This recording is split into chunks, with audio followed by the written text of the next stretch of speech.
Amigas y amigos, les saluda Francisco de Armendrael. Muchas gracias, como siempre, por seguir las cápsulas que estoy efectuando en el marco de este confinamiento, con el fin de conversar temas de historia, cultura e interés general. Siempre he dicho que las plataformas tienen que aportar, infundir conocimiento en estos tiempos complejos que vivimos. Nuevamente vamos a tener la oportunidad, el agrado de conversar con la abogada Beatriz Llanos. Ella es egresada de la Universidad de Concepción y directora ejecutiva del sitio Yo También Quiero Saber. ¿Cómo estás, estimada Beatriz? Muy bien, gracias por la invitación, Francisco. Siempre es un honor para mí estar acompañándote en este tipo de cápsulas y bueno, felicitarte también por la iniciativa y por la oportunidad de difundir este tipo de temáticas. Muchas gracias, estimada Beatriz, nuevamente por aceptar la invitación. Esta cápsula se enmarca en un especial que estoy efectuando en el marco del próximo día de conmemoración del Día Internacional de la Mujer, el 8 de marzo, y es necesario efectuar diversos análisis, ¿cierto?, de temas que tengan relación con esta fecha, aunque, como siempre he mencionado, esta fecha hay que recordarla todo el año, no solamente esperar el 8 de marzo, sino que tiene que ser todo el año. Un tema importante es sobre la conciliación a la corresponsabilidad. Estimada Beatriz, ¿nos puedes explicar a nosotros en qué consiste este tema, partiendo del aspecto general, por supuesto? Bueno, estos conceptos se enmarcan dentro de este gran tema que es la equidad de género. ¿Ya? Al principio se hablaba mucho de la conciliación, y te digo, a principios del siglo XIX, ya esto de cómo conciliamos que la mujer pueda también trabajar fuera de sus labores de cuidado o labores domésticas, ya cómo conciliamos. Entonces, empezó este tema de cómo hacemos que la mujer pueda seguir trabajando, siempre en ese aspecto. Pero, pero hoy por hoy ese término hay que irlo dejando un poco atrás, ¿verdad? Y tiene que ir evolucionando. Y la evolución de la conciliación es la corresponsabilidad. ¿Y qué es la corresponsabilidad en términos muy simples, Francisco? Es que todos tenemos que ser responsables de las labores de cuidado y las labores domésticas, más específicamente el otro progenitor, ¿ya? Pero también se le puede dar obligaciones a la familia más cercana o también al mismo empresariado. ¿Ya? O sea, la corresponsabilidad aquí incluye a muchos sectores, a muchos personas, entidades que van a ir a colaborar con esta asunción de deberes. Entiendo. Em, Antes de la conversación en off, estamos un poco justamente entrando en el tema, y es muy importante Mm. aclarar que existen diversas etapas en estos tipos de conceptos, ¿cierto? Primero, Sí. primero está esta etapa de aceptar el papel de la mujer, ¿verdad? No sé si nos puedes explicar un poco generalidades sobre sobre esta lista. Sí, exactamente.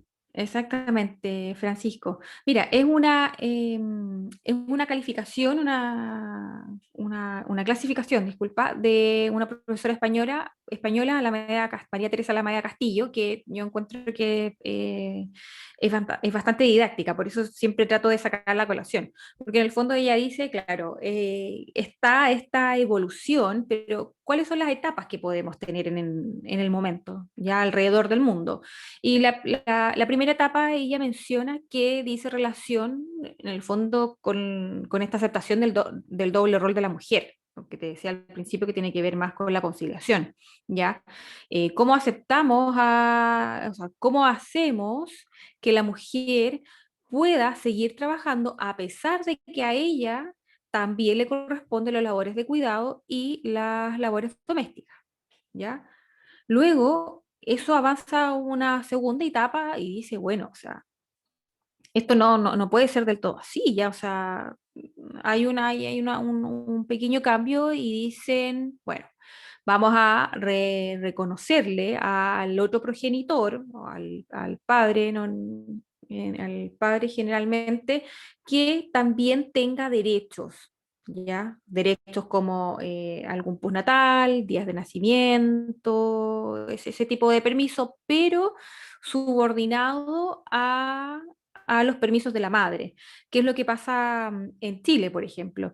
El otro progenitor, el padre, expresamente señala la ley, dice que podrá tener acceso o podrá gozar de un postnatal en caso, por ejemplo, de que la madre muera, de que la madre fallezca, ¿ya? O sea, este derecho está subordinado al derecho de la madre.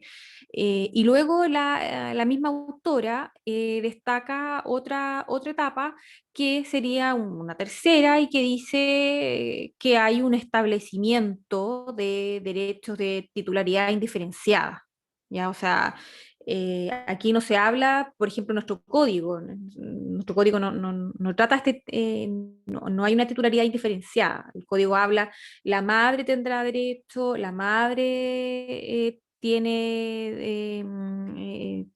un postnatal de X días y todo. No, sino que hay en otro tipo de sociedades que tienen más evolucionado el concepto de la corresponsabilidad, que dicen los padres podrán tener derecho a tal o cual permiso.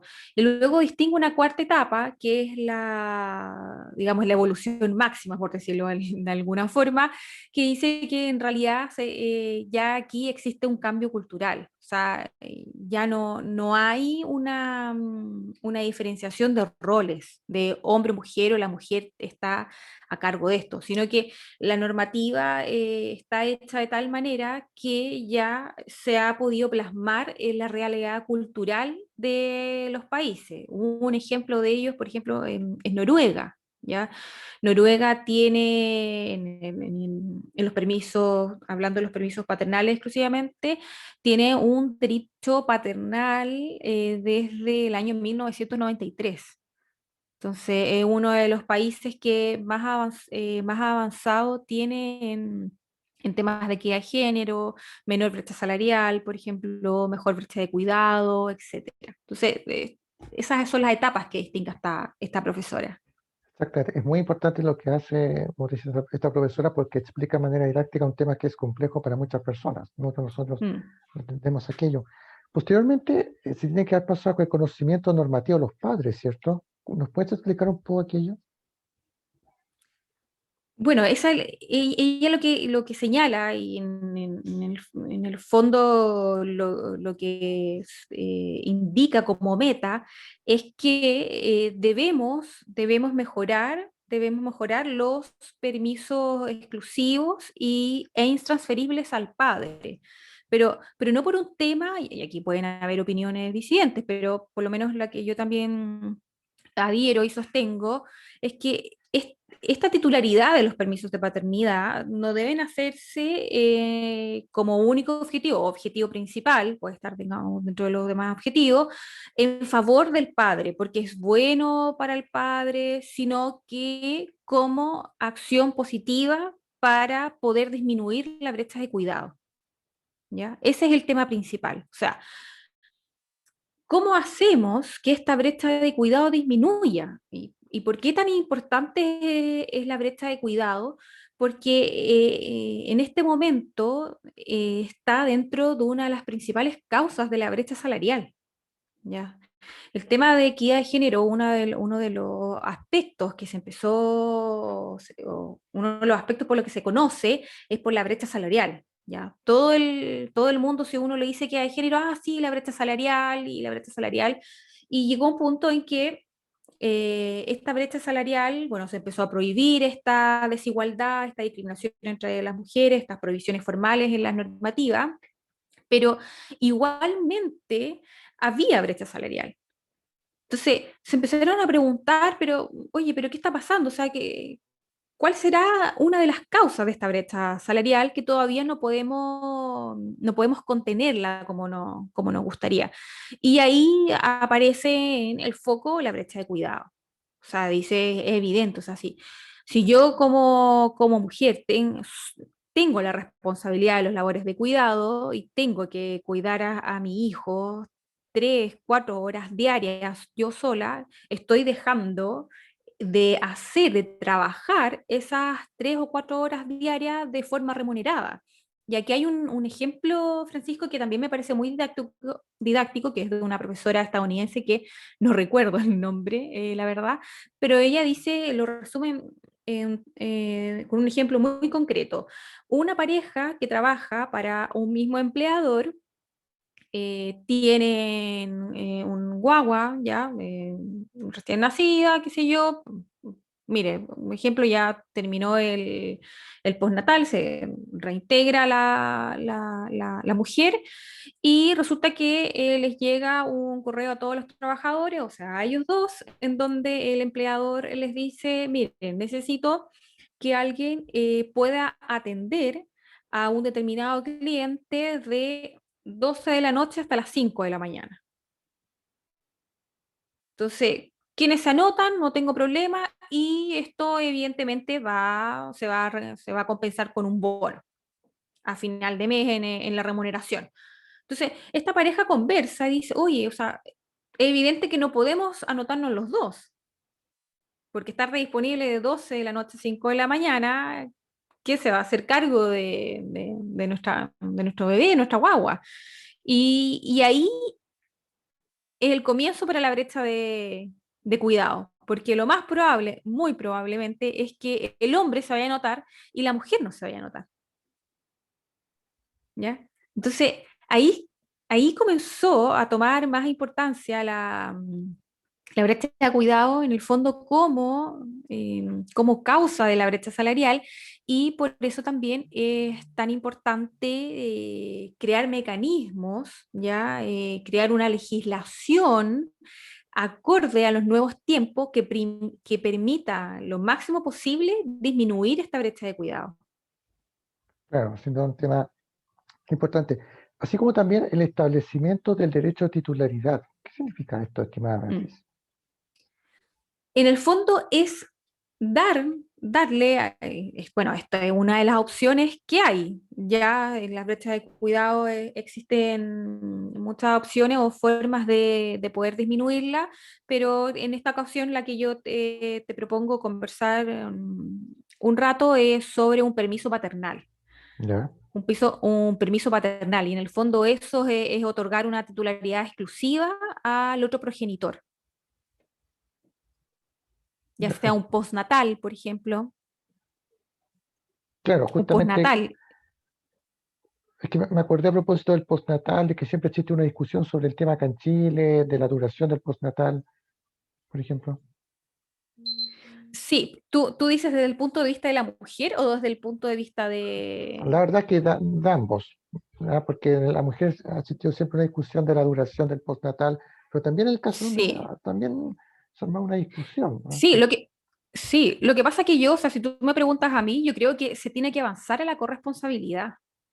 Eso es lo importante. Entonces, si otorgamos más postnatal a las mujeres, más tiempo a las mujeres, no estamos avanzando en una corresponsabilidad. En el fondo estamos perpetuando un rol, porque la mujer es la que tiene el deber de cuidado, y por eso a ella le damos postnatal. En circunstancias que debemos avanzar hacia la corresponsabilidad. Y eso implica necesariamente otorgar permisos a los hombres o al otro progenitor, ¿ya? Es más correcto hablar del otro progenitor, ¿ya? ¿Y eso por qué es tan necesario? Porque por la brecha de cuidado. En concreto es por la brecha de cuidado. Porque resulta que si yo le estoy, digamos, alargando el postnatal a las mujeres, que no te digo que sea malo, o sea, evidentemente un postnatal más largo va a ser beneficioso también desde el punto de vista del menor, pero también eso implica asumir que la responsabilidad es solamente de la mujer. claro, en circunstancias que debemos avanzar a la corresponsabilidad. ¿Y cómo se avanza a la corresponsabilidad? Otorgando, bueno, una de las acciones, como te dije antes, una de las acciones sería otorgar un permiso exclusivo e intransferible al otro progenitor. progenitor. Claro.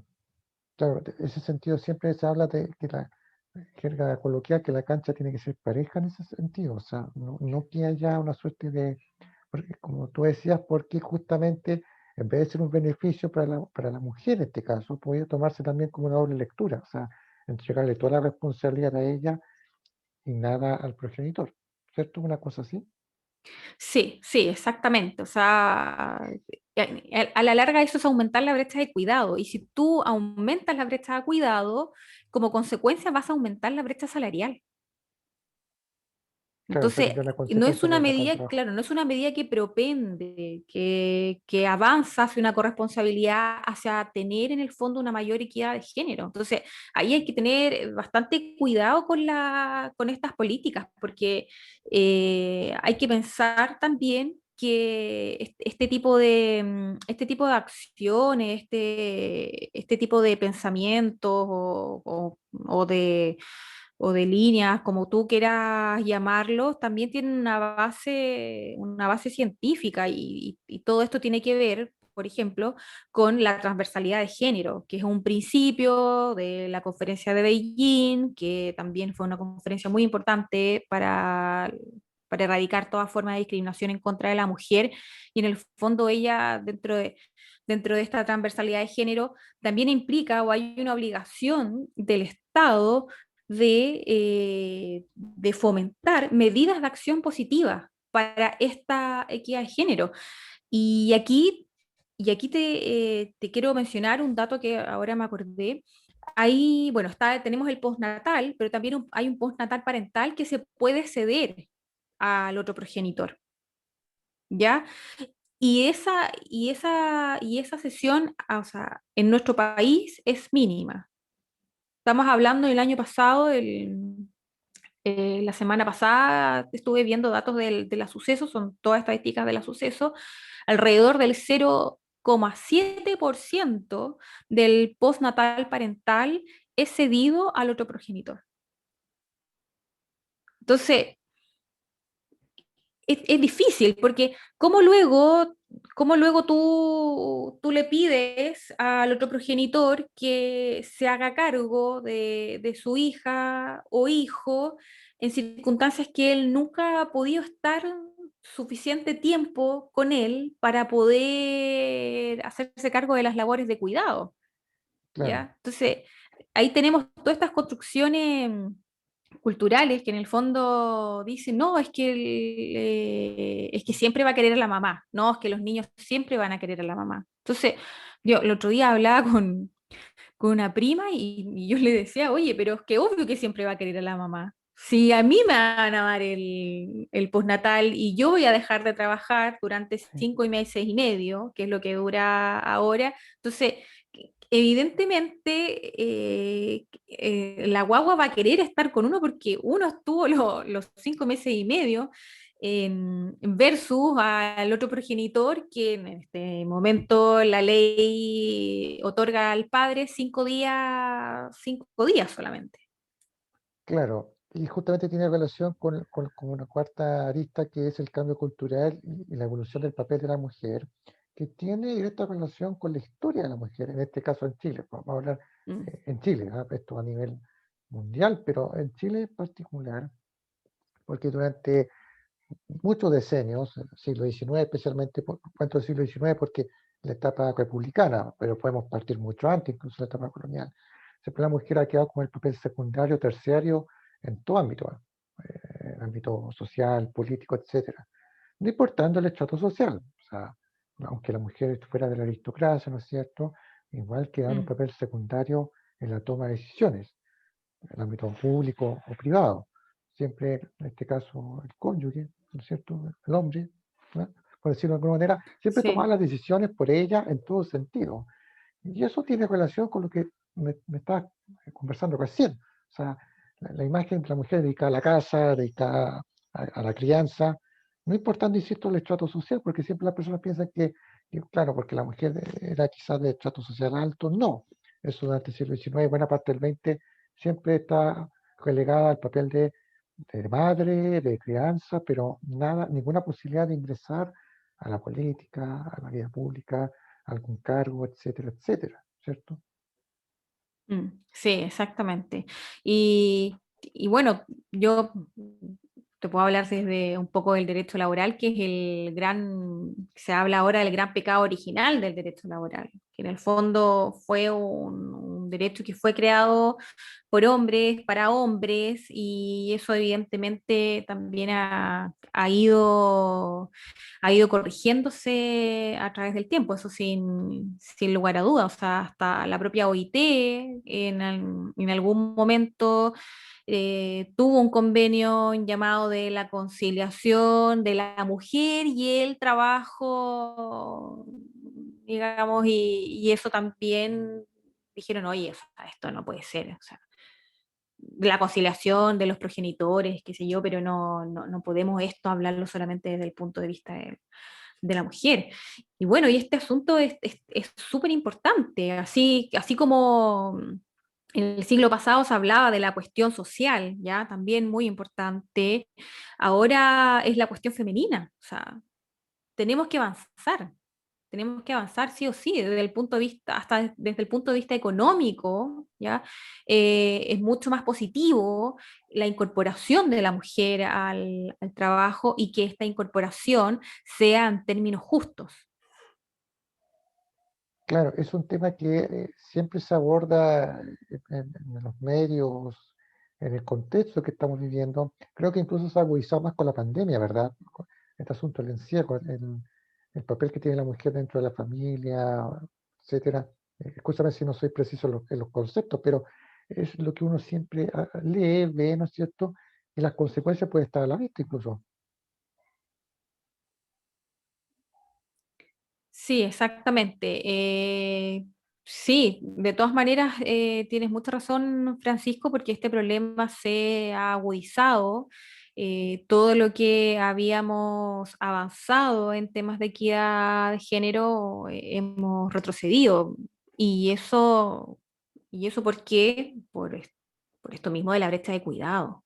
¿Ya? O sea, no tenemos una distribución equitativa de labores de cuidado, labores domésticas, y eso evidentemente hace que la mujer no se pueda dedicar tanto al trabajo remunerado. ¿Ya? O sea, eso hay que también tenerlo claro. O sea, el día tiene 24 horas, no tiene más. O sea, a lo mejor pudiéramos agregarle un extra, un bono, Mm. pero no. Claro. Entonces, ¿qué hace eso? Que de hecho se ha visto también, no tengo ahora los porcentajes y todo, pero se ha visto, digamos, una disminución de la fuerza laboral, creo que también es el término de la mujer disminuida. O sea, ¿qué quiere decir esto? Mujeres que quedaron sin trabajo o están sin trabajo y no quieren volver a buscar porque dicen, o sea, ¿qué hago con los niños? ¿Qué hago con la casa si ahora no puedo externalizar nada? O sea, recordemos que con todo esto están los jardines cerrados, están los colegios cerrados también. Entonces, ¿qué hago con los niños, sobre todo con los niños más pequeños? Obviamente han habido medidas de parte del gobierno, está este postnatal extendido, eso no lo podemos negar, la posibilidad de utilizar el seguro de desempleo también, pero bueno, utilizar el seguro de desempleo implica también una disminución en la remuneración de la mujer. Entonces ahí volvemos de nuevo, la brecha de cuidado es causa al final de una disminución salarial. Y eso a la larga, ¿qué es? Una brecha salarial. Claro, justamente se provoca esta desigualdad que se ha agudizado justamente en estos tiempos de confinamiento y que espero pueda tener alguna mejoría en los próximos meses, ¿cierto? Si es que la pandemia baja, pero como tú mencionabas, ha habido un retroceso, eso está claro. O sea, lo que se estaba tratando de avanzar, Sí. finalmente volvimos a cero, prácticamente. Sí, sí, exactamente. Mira, esperemos que no sea cero, esperemos que en el fondo este retroceso sea una especie como de empuje para que podamos avanzar mucho más de lo que teníamos antes de la pandemia, ya sea con esto mismo, las personas que tuvieron que realizar su trabajo vía teletrabajo, ambos progenitores, la pareja, el que no aportaba tanto en los deberes de cuidado, labores domésticas, pues haya podido tomar conciencia y decir, bueno, o sea, que hay que hacer una distribución equitativa y ahí comenzar, por último, con algo tan pequeño como eso. Pero a la larga es indispensable que exista un ordenamiento jurídico que pueda permitir este tipo de acciones positivas, como el permiso paternal exclusivo e intransferible. Y es muy importante que sea intransferible, Francisco, porque tampoco la idea es que luego el padre diga, no, sabes que mejor no, lo voy a hacer Ah, claro. al otro progenitor y claro, va a estar cuánto tiempo relegada relegada de su trabajo, de sus labores remuneradas. Bien. Eh, Estimada, aquí estamos cerrando esta cápsula interesante. Es un tema que está muy en boga, que gravitante, especialmente en estos tiempos de confinamiento. Como mencioné al principio de esta conversación, no solamente hay que abordar en vísperas de esta fecha del 8 de marzo, en realidad este tema debería ser abordado todo el año. ¿Ah? Que a todos de Mm, alguna manera nos afecta, nos va a afectar en algún momento, y es importante tener claros estos conceptos para efectuar los análisis correspondientes y que sea gravitante, ¿ah? Que esté en boga para justamente eh, se pueda ir perfeccionando, se pueda ir mejorando, ¿verdad? Esa es la idea. sí, sí, exactamente, Francisco. Y evidentemente van a haber temores. O sea, yo me imagino que uno va a pensar, oye, pero los hombres se van, no sé, se van a ir de vacaciones, van a ir asados, qué sé yo. O sea, van a ayudar realmente con un postnatal, por ejemplo, y eso creo que es un temor que todos tenemos y es un temor normal, pero y muy probablemente un porcentaje también lo haga, pero lo importante es ir avanzando, es dar la oportunidad para aquellos progenitores que no tienen un postnatal, tengan acceso a ello para poder ser corresponsables también de las labores de cuidado de sus hijos o hijas. Así es. Bueno, estimada Beatriz, deseo nuevamente darte las gracias por ser parte de estas cápsulas que estoy efectuando.